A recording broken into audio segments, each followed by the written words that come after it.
what's going on, everybody? Welcome back to another episode of Two Dads in Tech. Subscribe, rate 5 stars. What's up, Daniel? How are you, man? Did you hear that duck sound? That was actually really good. What if that's how I sound? What if that's just? Can you do a Daffy? Does it? Donald? Can you do a Donald Duck voice? I don't know. That's I can't so really. loud. If that's loud in your headphones, I'm so sorry, dude. I had a question for you. Dang it, I suck at that.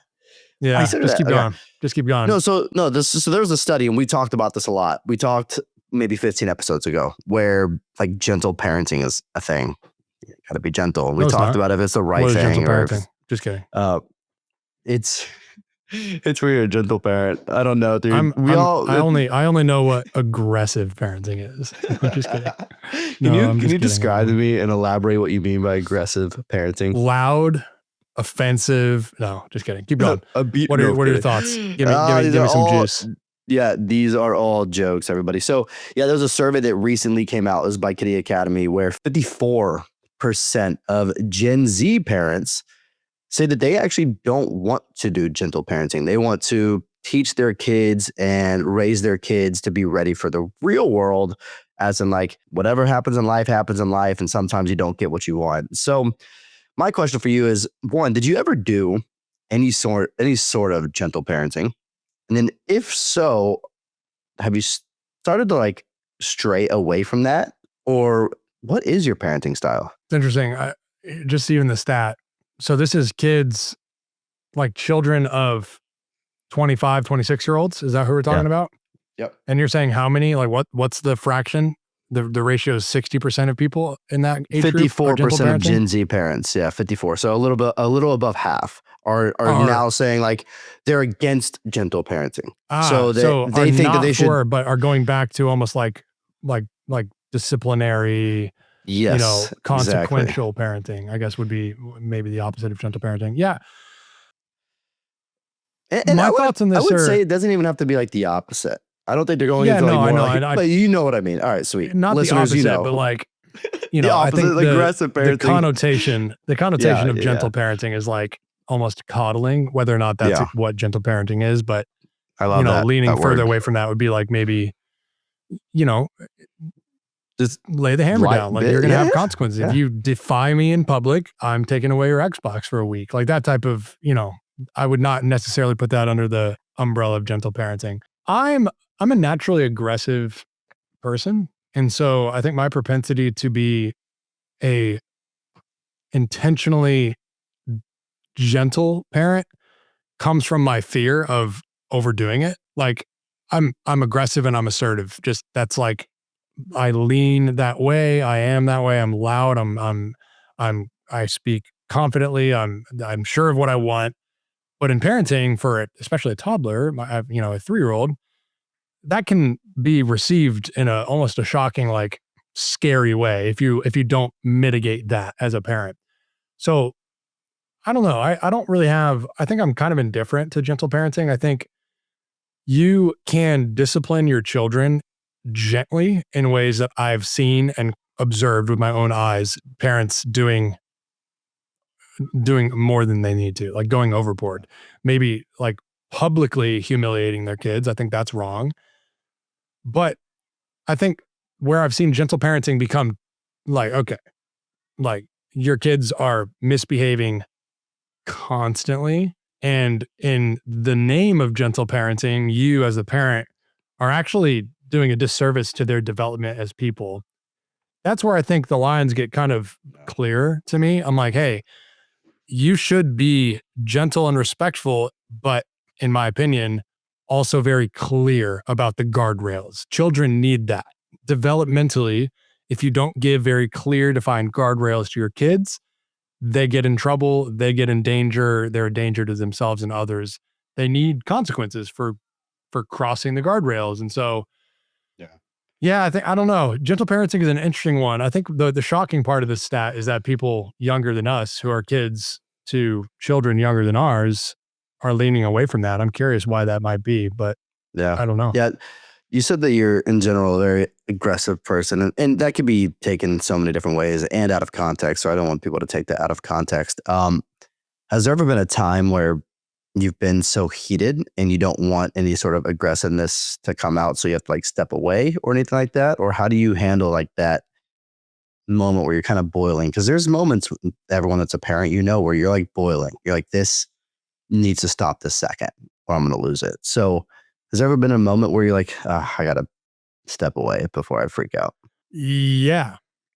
A lot. I mean, all the time. I think you're either uniquely not normal and very level-headed or lying if you're a parent to toddlers and don't have these moments where you have to step away. And I know this because I've talked to many dads in a stage of life like mine with kids 1, 2, 5, 10 years old. Every single one of them have moments where they're like, I'm stepping away because I'm about to lose it. That's normal. I think the world and social media and cancel culture will have you think that's wrong. Like, oh, you shouldn't have kids if you can't control yourself. I'm like, dog, me stepping away is controlling myself. What are you saying? So Yeah. yes, kids get on your nerves. Kids are disobedient. They will push every single button, whether intentionally or not.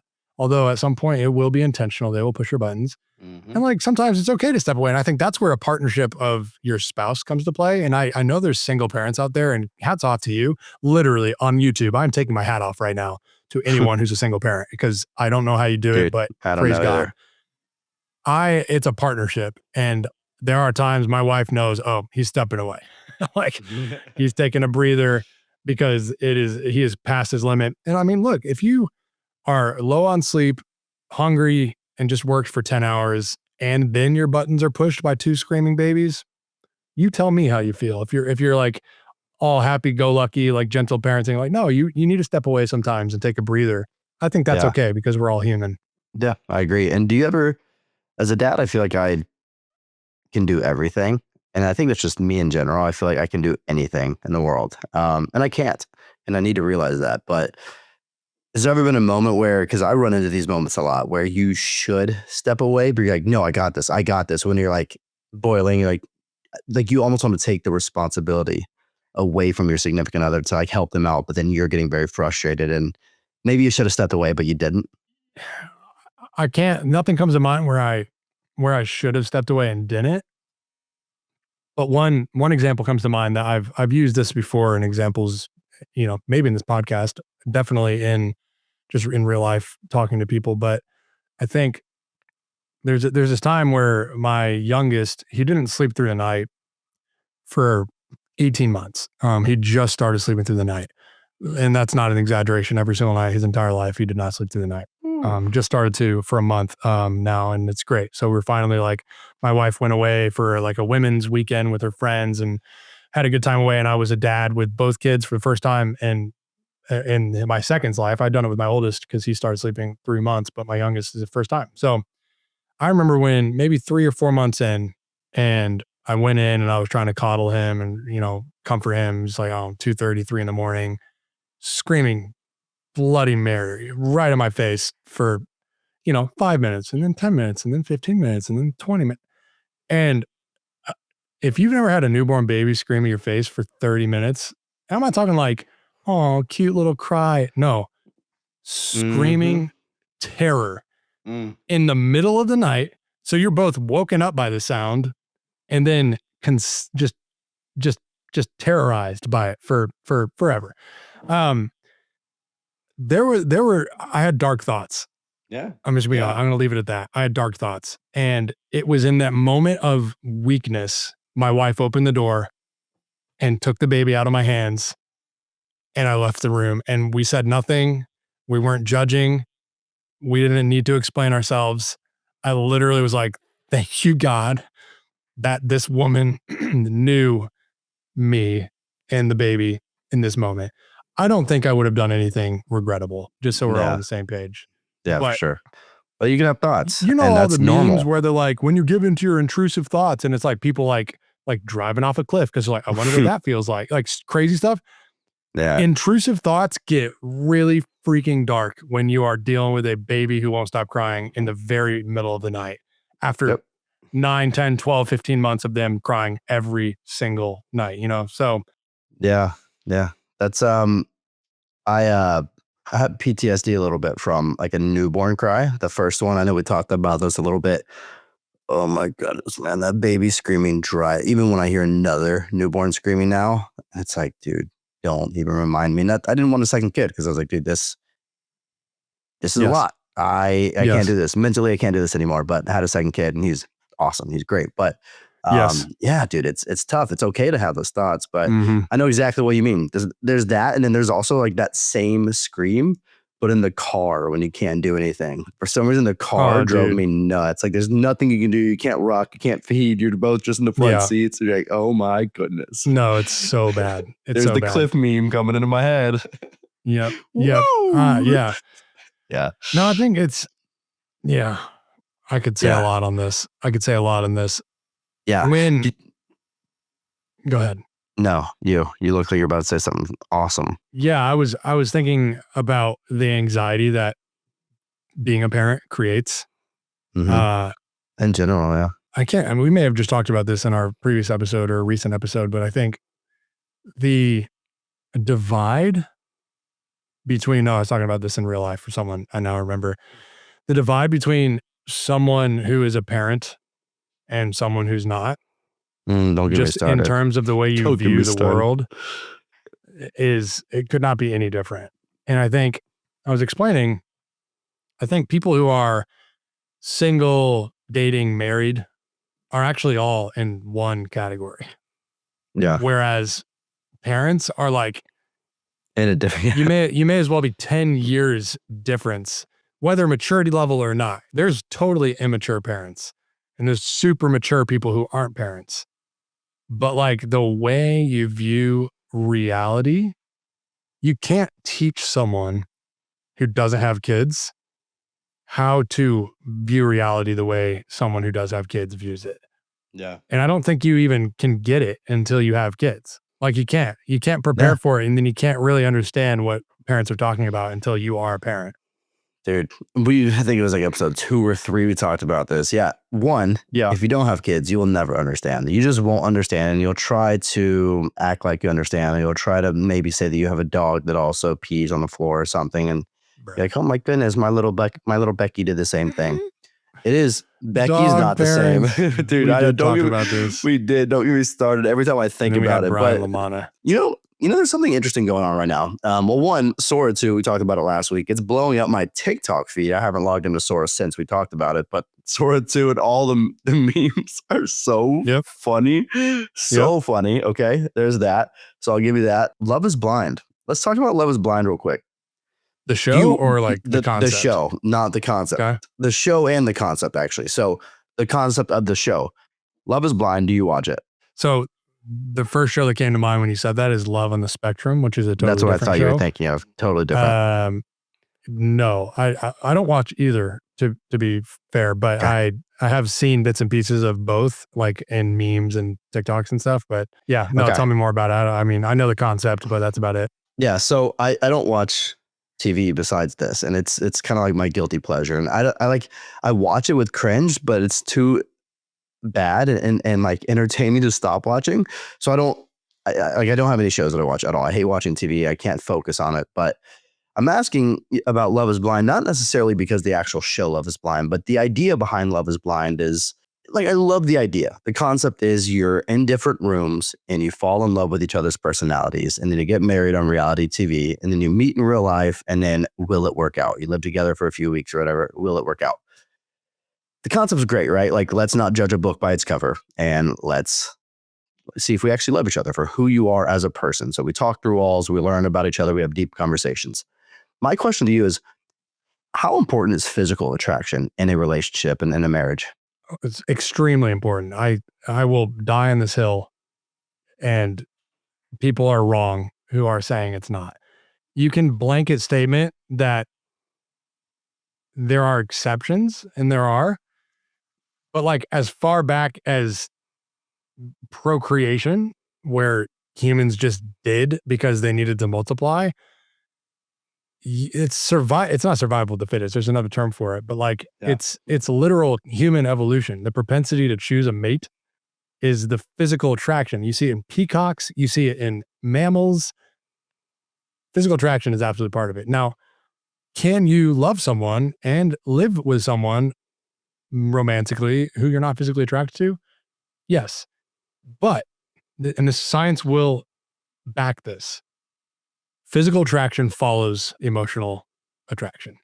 If you find yourself romantically driven to someone, Yeah. the magnetic, I don't know what I'm trying to say. Whatever. Stupid Yeah. idiot, Yeah. but No. Yeah. I know you're an you're, idiot, try- but it's fine. yeah. So Get it you out. will eventually develop a physical attraction. Yeah. But I don't know. Yeah. Like, So you think so? yes. Okay. Yes. Okay. That's a stupid question. That is, we're what, 45 episodes in? You've never asked me a stupid question until right now. Just kidding.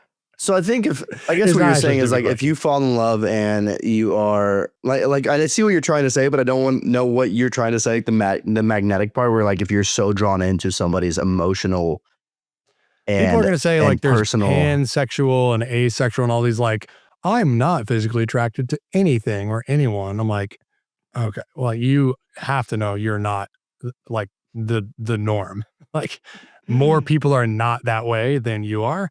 So it's like, I'm not arguing if you are or aren't that, but like more people aren't that than are. So I think the majority rule is that you are physically attracted to someone, which draws you into them emotionally. Okay. I And get if it. you're emotionally attracted to someone, like you might be like, wow, that person's so smart. I love the way they think. I love the way they speak, but you've never seen them before. You meet them in real life and you're already drawn to them emotionally. I think that physical attraction will follow. So there's a lot of drama around this season about that, where these people fall in love with each other and then they meet physically and they're like, well, that's not my type. That's not my kind of person that I essentially find attractive. I'll just say that straight up. They don't find the other one attractive, but they found their Yeah. personality and they found their emotional IQ, their intelligence, their lifestyle, etc., attractive in the rooms. Mhm. And I feel like what you're saying is if you're drawn to that, you'll build physical attraction. Is that what I'm hearing? I think both are intertwined. I think in a romantic relationship, both are intertwined. And I romantic is important there because you can acknowledge physical attraction. Like I could look at a bodybuilder and be like, that dude's ripped and he looks good. I'm not attracted to him because I'm not. But like I acknowledge like that dude is objectively good looking.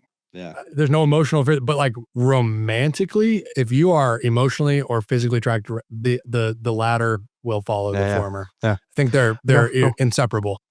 Yeah, I wanted to get your thoughts on that because there's a lot of drama this season. People just not liking the other because how they look, or it's not their style, not their preference, and I'm I not think surprised. I'm not surprised either. But I think the physical attraction is so important. I feel like and I watch a handful of TikToks every day. There's some where it's like you're interviewing random couples on the street and asking like what makes them happy and how long have you been together and what's one piece of advice you give the younger couples, all that stuff. And almost all of them have the same common theme that like you need to be attracted to them physically or else your love will just eventually fizzle out. But I guess what you're saying to your point is also like if you find them attractive and things like that from an emotional perspective, personality perspective, it definitely can lean into the physical attractiveness of that person. Yeah. Yeah, okay. Have you ever seen the show Paradise on No. Hulu? Hulu original? No. First of all, watch it. I just finished the first season. There's only one season so far. I just said I don't watch shows. I know. You're right. So if you're listening to this and you aren't like Troy, go watch the show Paradise.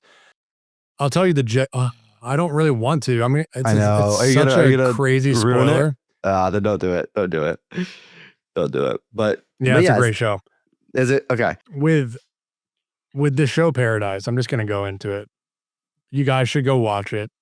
The premise is like a political crime drama, but it's in a utopia world, futuristic. That is a spoiler, just so we're all on the same page. Spoiler alert. I already gave the spoiler, but like it is mind-boggling. But this thought experiment I've been chewing on, I've been wrestling with is if you were to create a world, like let's say that the world explodes, everyone dies, but you have the opportunity to create a safe haven for, I don't know, a few thousand people, 25,000 people, 50,000 people, like some number of people. You can pick whoever you want. They can have whatever characteristic you want them to have. They can be whatever profession, skill set. The world can look and feel however you want. Like, what's your line of thinking? How do you choose who's going to be in that utopia? What types of skill sets? What types of technologies? What's the temperament of the place? Are you going to build a super cold place, super hot place? Is it going to be on the beach? Going to be in the mountains? Walk me through it. I'm just interested in having this conversation because this show just like ripped my mind apart, and I'm now like, what would I do? How would I build a utopia? So when you say utopia, I don't know what the heck that means. Does utopia mean like a let me place rephrase of like from a utopia dream, to, like, a dream place? My yeah, like dream everyone, like world. let's just say the world ends, and you are the one that gets to save what doesn't end in the world. What do you pick? Which So what animals? doesn't end? Does which animal? politics survive? Is there Is still this a leader? is this the show where like they drive into a tunnel and then there's a whole new world in that tunnel? Yeah, more or less. And then like is there like a guy that gets like, oh, that's gonna spoil it. Is there essentially like do they find out that this isn't real and there's still life outside of where they're Yeah. at? Yeah. I think maybe I have seen the show. It's not. Maybe. It's similar concept as the Apple TV. I think that's the one I watched. The Apple TV original. Yeah. Silo. So you might be thinking Silo. yeah. So what stays and what goes? I'll tell you what goes. Mosquitoes and ticks. Those go for sure. I'm not bringing those into my utopia. Okay. No chance. Let's see what goes. Daniel. What else goes? Yeah. Of course. No, Are but you? like, Is it going to be like what's the setting? Is it going to be in the mountains? Is it going to be in the ocean, near the ocean, beachy? I think that there would be. Yeah, I think there'd be a lot of mountains around, but like at the bottom of the mountains, there'd be some warm water for you to be able to swim in, like a lake, for sure. Beautiful. And of course, You have to choose between camels and horses. Which one are you taking? Oh, horses. Keep going. I like when. Yeah, keep going. All right, you have to choose. You have to choose between bonfires as a concept and fireplaces. Bonfires. Okay. Why? I love bonfires. Either you can run, but like logically, it's probably not the best. But I love bonfires. Either you can run everywhere. You can run everywhere if you're on foot. Can't walk. You have to run. And then you get cars if you're not walking, or you don't have cars at all, but you're allowed to walk. So it's either you're driving or running, and the other is you're running or walking. Exactly.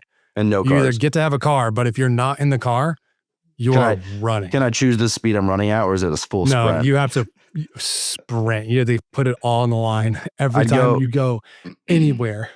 Up the stairs for bedtime, you're going to this kitchen to get a snack, sprinting. You seen that TikTok guy that just sprints everything? Yes. Yeah, Daniel awesome. something. Daniel something. Yeah. Okay, so sprinting, cars, walking. So I walk everywhere, and there's no cars. Or you could jog, you could walk, you could go at any pace, but you can't. I'd go running cars, and it depends on how big this place is. Is it just like a little neighborhood?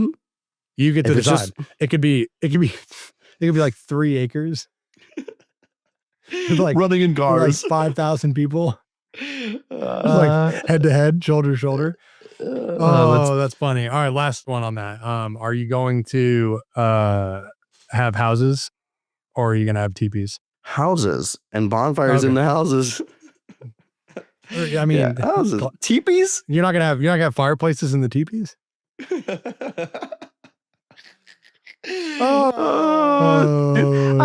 What makes you irrationally mad? Like, what just really gets to you that shouldn't? This podcast. When you bring up the U.S. health epidemic. What makes me irrationally mad? Yeah, what makes you irrationally mad? Where you're like, dude, I should have gotten mad at that, but you do almost every time. Yeah, no, it's La boo boos. People that are unintentionally gaslighting you by their own illogical thinking. And that Mm. is really specific, but it's happened so many times to me that I'm like, am I the problem? Maybe I'm the problem. But I think what makes me irrationally mad is when someone can't see their own error Stupidity.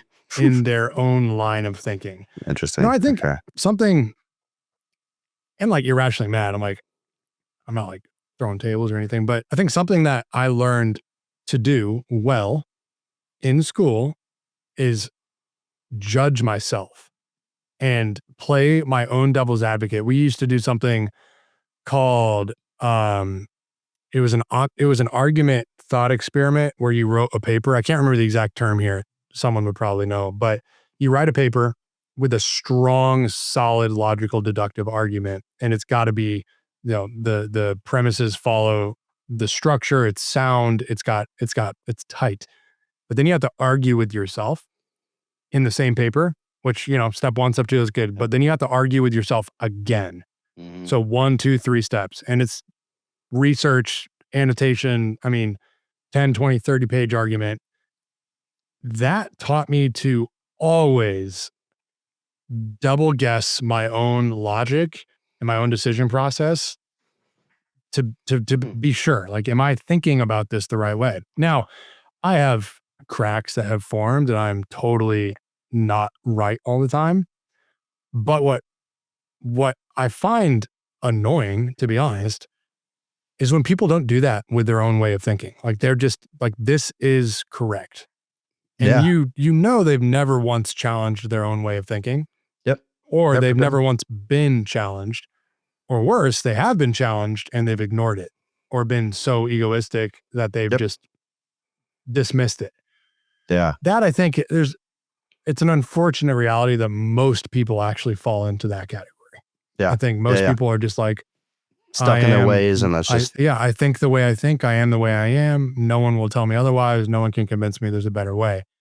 Oh man, that's dangerous. That's dangerous. So doesn't it make me irrationally angry? I don't know. That's not really the right.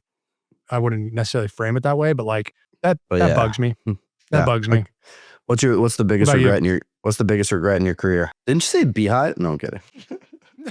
No, Kidding. no. For the record, I did not say that. Yeah, he did not. You can cut that.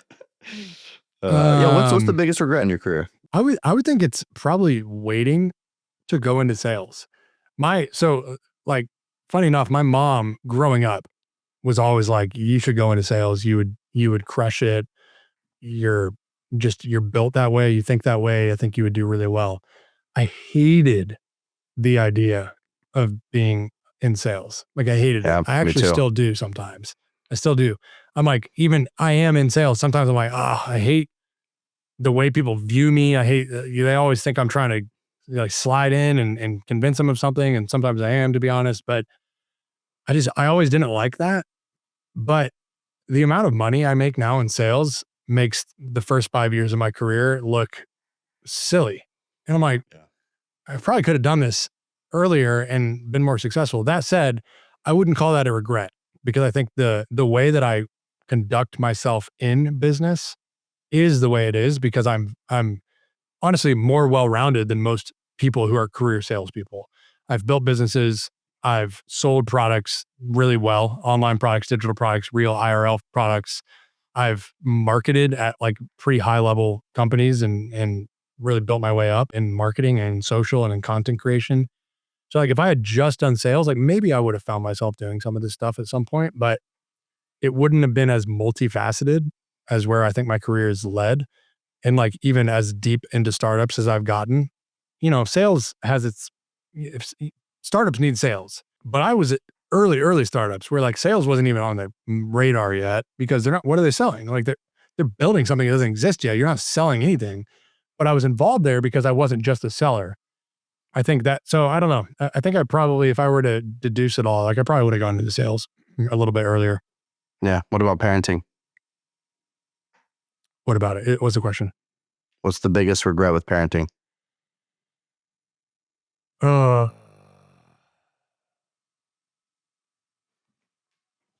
It's always going to be the most depressing answer, but it's just not spending enough time with my kids. I mean, already. you talk about what people have as regrets. Is on it their the time that you deathbed. spend with them, or is it the time that you're present with them? Two different things. I think both, like the literal amount of time Yeah. with them, but also the mental presence when I have that time. I agree. Like my oldest wants to go for a round of golf, and I haven't taken him for a round of golf in months. And I haven't golfed. I've golfed twice in like the last, I don't know, 7 months. Both of them have been short trips with the guys. One was on my birthday at Kiowa. I can't take a kid to them, to that course. So it's like, I want to take him to golf. I want to take him fishing. And I did really briefly, but like there's stuff I want to do that I would genuinely want to do, like when. And it's just so hard to find the time. And so I want more time. I already regret how little time I've spent with my son, who's going to be 4 in 2 months, 3 months. I'm Yeah. like, oh, I just feel like I'm Yeah. missing so much of his life, and I hate it. I hate it. I hate it. I hate it. Yep. But it's like, what's the solution? I think that's a common answer. I And know. I don't think if you're a W-2 worker, or honestly, just in the US that needs health insurance and you need to make money to live, I think that's the life we live, where you just don't spend time. The solution is with like kids. either living in poverty and then having other problems that are probably much worse. There are people that would kill. I have to remind myself this all the time. People would kill To to be in have your a job position. that pays Yeah. well at home, Yeah. and to go eat breakfast with your kids in the morning in your own kitchen, to leave your office at lunchtime and eat lunch with them, and to leave work at the end of the day to eat dinner with them. I get to do that every single day. I mean, lunch sometimes not, but people would kill for that. Like people right now, people I know would be like, you're complaining about spending 3 hours a day with your kids. Like I don't see my kids Monday through Friday because I leave before they wake up and I get home after they're in bed. That's a real problem. I'm aware of that. And so I feel kind of like a, I don't know, Dude, like you a can brat. feel how you can feel how you want to feel, man. It's your feelings. Yeah, I know. It's not theirs. I feel like a brat, but Yeah. that's the answer. What about you? What do you regret? I'm going to About back it up. career and about parenting. Yeah. But first I'm going to say what irrationally makes me mad, because you did ask and I ignored it. Yeah, sure. People that just have no social awareness really grind my gears. So if you're in Costco and somebody's just like actually, standing in the that does middle of make an me aisle, irrationally. like Yes. get out of the middle of the aisle, because I can't push my cart around you. Like, makes me so angry. Or when you're just walking and someone's like literally walking at snail pace in front of you, and you have like 2 kids and a stroller, and like you're carrying lawn chairs. You're like, dude, just come on. So that drives me nuts. Yes. Same. Yours was definitely more of like a thoughtful answer. So No, that makes me irrationally mad. Yeah. Just so we're all on the same page. okay. It does. Let's see. Biggest regret of my career. I think I've talked about this once, and maybe there's 2 here. The biggest regret in like my W-2/sales career is leaving MongoDB. I have talked about that once with the Brian Lamana episode. Yes, you have. Great episode. Go check it out. I think that I would have been in a really, really good position. I was there when like RSUs and the stock price was like $80 or $90. It went up to like 300 to 400. Like it would have been a great place to stay. And I left to go chase an OTE that was just a little bit higher on my salary. And I was like, yeah, I'm going to keep pumping this salary. So I think there's that. But then there's also like when I backtrack even further, when I'm single in my 20s, all the ideas that I wish I would have started then, instead of now when I have 2 kids and I don't have the flexibility or anything like that to like just spend my time on growing a business with no other responsibilities. Yeah. So I think there's those 2. What was the last one? Oh, parenting. The easy answer is obviously exactly what you said. Like I've been actually really good lately of not letting technology distract me, but it's very new. It's very recent. I think it's recent because Liam is definitely getting to a spot where he understands that dude's on his phone. Like he's just not answering me. He doesn't understand like it's ignoring or that he's not paying attention or anything like that. But like you can tell he's like just wants to hang out. Mm-hmm. But like if I don't want to use that as an answer, because it is an easy answer and it's a very common answer. I don't know if you saw my post yesterday. It went kind of viral, which is cool. Viral. I got 18,000 likes on a tweet last week. That's great. I know. That's so good. Speaking of viral. All right, anyways, keep going. Yeah, no, I'm trying to think if there's anything else. I would just say like my dogs, you might hear them. It's time for them to eat. I would say just the times where I'm kind of like what you said, lack of sleep, or you've worked all day, or you're hungry, or you just have had it, right? Like you've had enough that day. And when like I wouldn't say flip, I never flip where I'm like, stop talking to me or anything like that. Like that's not my thing. It's not my cup of tea. But like there's times where I'll like be on my phone or I'll just like not want to talk. And all I hear is kind of like, daddy, daddy, dad, dad, daddy, dad, dad, hey dad, hey dad. I'm like, what? And then I look up, I'm like, I'm sorry, man. Like, what do you want? Like, so I Yeah. think like that's like not one regret because it's happened many times where I just get like, what do you want? Like what? And I'm like, dang, I shouldn't talk to you. Like you're 3 years old. Why am I talking to you like that? And I'll just quickly backtrack and back. I'll literally be like, I'm sorry, bud. Come here, give me a hug. And then we'll, chef it up. But yeah. So dude, you can see like this, you can see it. Where's that coming from? Oh, the check mark on my head. Oh, now I see it. Yeah, that's funny. I don't know. You might have It's, something on your window. it is. It's a semantic. Oh, there it is. See, semantic. So I read a stat Yeah. that Michigan Medicine did that 66% of parents believe children's physical health is declining. And 80%, so almost everyone, it's like 4/5, that's a crazy amount. 80% of people believe mental health is worsening in their kids. Do you think fear is driving parenting in 2025 and really among millennials? So kids likely newborn to 10 years old now, 15 years old even. Is fear driving it more than Yeah. rationale? Yeah, I think fear and comparison are driving that. Like comparing your child to another child that's walking when you should be walking because you're 12 months old, like that kind of stuff. And fear of and I say that because my wife, she's amazing. She's awesome. Love her to death, but she has like kind of that fear personality where it's oh crap, I just read a story on my phone of this kid and it's like a very one-off scenario where you rarely ever hear about, probably one in millions chance of this happening. It's like, so now he can't do that, or now he can't have that, or whatever, or like the airflow in the bedroom and he needs to be like, I think that a lot of people are parenting with fear.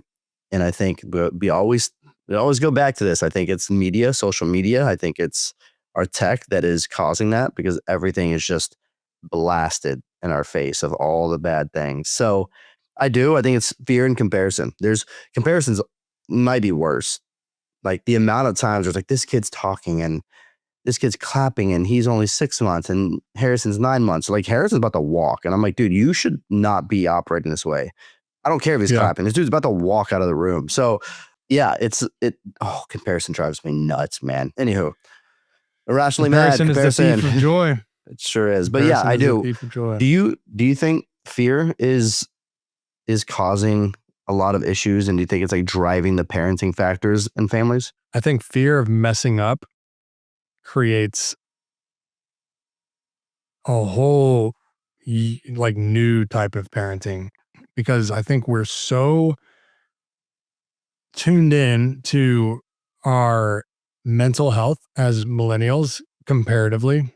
Speaking of comparison, ironic, but comparatively, we are more aware of our mental health than our parents were. Like mental health was still stigma in the 60s, 70s, 80s. You didn't see therapists. You didn't like that. You did. I mean, they existed, but like it was a stigma. Like it was not as widely accepted. So I think millennials are just all around like better at understanding like what's wrong really with our mental health. We're not necessarily mentally healthier, to be honest, but we understand that we're not, and it's like accepted to go figure that out.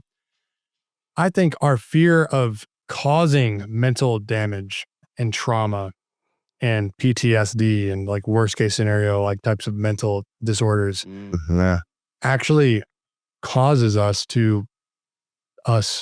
the generation, to be like helicopter parents. I think it's like, I'm not going to put you in a dangerous situation, even if the dangerous situation is like public school, like Yeah.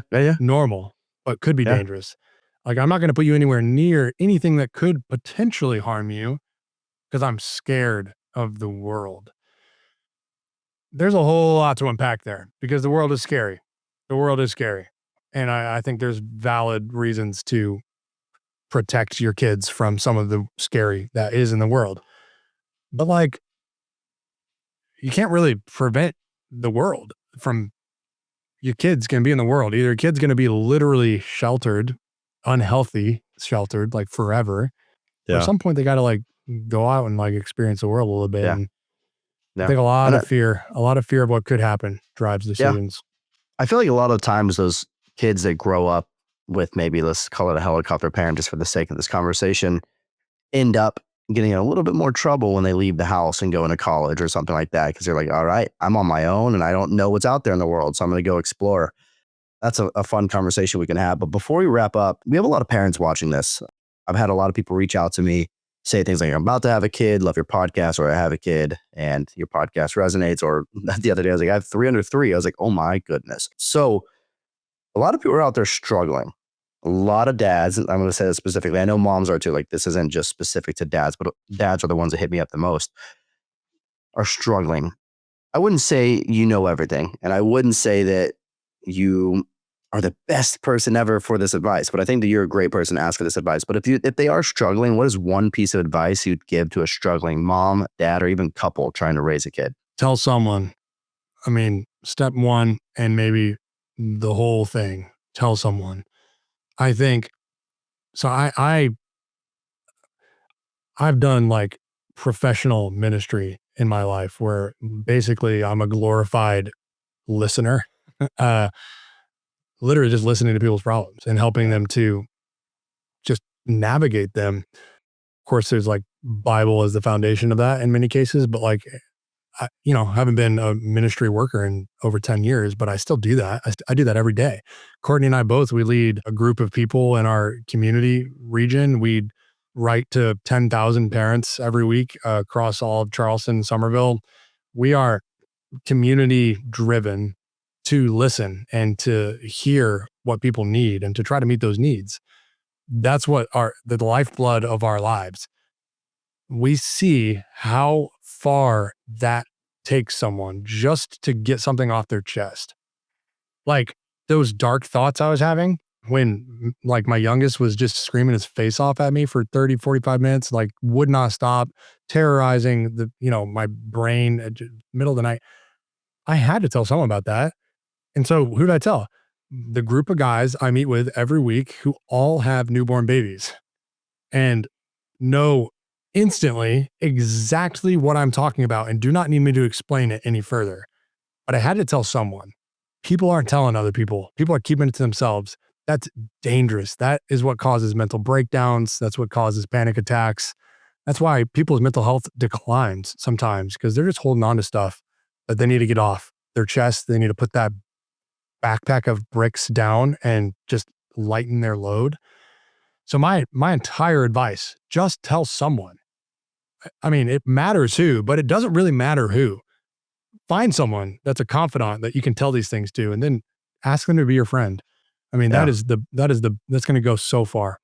Yeah. And I'm going to echo that because my wife and I were the first of the friend group to have kids. And so I felt like I had no one to tell because, like we just mentioned in this podcast episode, if you don't have kids, you have no idea what it's like to have kids. And so I was like, I have no one to tell. I could tell my mom, but like, what's she going to do? Whatever. Like, she might just give me, it'll be okay advice. So if you don't have anyone or you feel like you don't have anyone, that's not true. So what I did, because I took it so bad on my like mental health of just like the transition from 0 to 1, was I just Googled dad support groups. I ended up going on a weekly Zoom for 3 to 4 weeks just to hear other dads talk about their problems and talk It's about awesome. mine. And it got to the point where I was like, damn, like I'm not alone in this. Like everyone, not everyone else, Yeah. but a lot of other people are in the same scenario, if not worse. Maybe that made me even feel better. But yeah, after about 3 to 4 weeks, I was like, cool, like I'm good. I realized that I'm not alone. So if you don't think you have anybody, I promise you do. Google dad supports group. I don't know what groups are around you, but I promise there's somebody to talk to because I feel like a lot of people, and don't be scared. Like men think that they're too like macho to go and share their problems. Like, dude, it's better than having mental health problems around it. So, Dude, um, I just got yeah, a crazy idea. go on. Should we start a community? 2000 Tech? You know, it's funny. Actually, I should reach out to him. You know, Will Falkenberg on LinkedIn. I think I've seen the name, but no, I don't know him personally. He used to pop off, and then he got a new job and he stopped posting. But he has a tech. It's literally called Tech Dads, and it's a good one. It's a good community. It's just a Slack community where people just I'm in a couple that are like ish. I'm talking about like make our own. Like Dad Good. That's been popping a little bit around LinkedIn. I don't know if you've seen that one. But we could partner with Dad Good. The issue about it is I tried to start a community once and I grew it. It was a sales one. It was like thousands of people. And I hated running it. I did not know how much work went into started the Beehive community and it's got like 10,000 people now. I started my own newsletter community. It's got like 5,000. I've started so much work. I started so many communities. I was the head of community for a startup, Flipside Crypto or something. It was like 14,000 people. I started Links DAO. I was a founding team member there. It was like 40,000 people there now. I've started so many communities, and the one thing I feel about all of them is how much I hate them. Yeah. It's like, so if you start a community and outsource the community, if you outsource the community management, that opens up a lot to for. So I love being part of communities. That's what it is. I love being part of it. I hate running them. There's so many problems. People don't realize how much work goes behind it. Let's chew on it. Anyways, no, so much. Wrap us up. That was a good episode. Wrap us up. I hope that this resonated with some parent out there. My dogs are going crazy, so you wrap us up. I know, I hear them. 2000tech.com. Go find us, subscribe on YouTube, like us on podcasts, rate us 5 stars on Spotify. If you're interested in sponsoring us, we have some open slots in November, December of this year, which is 2025 for those listening. And let us know if you want to sponsor the podcast. We are posting 10, 12 times a day across social. So there's a lot of opportunities to partner together. And then we have the weekly episode and newsletter as well. So looking forward to hearing from you. Daniel at 2000tech.com if you are interested. Otherwise, see you next Wednesday.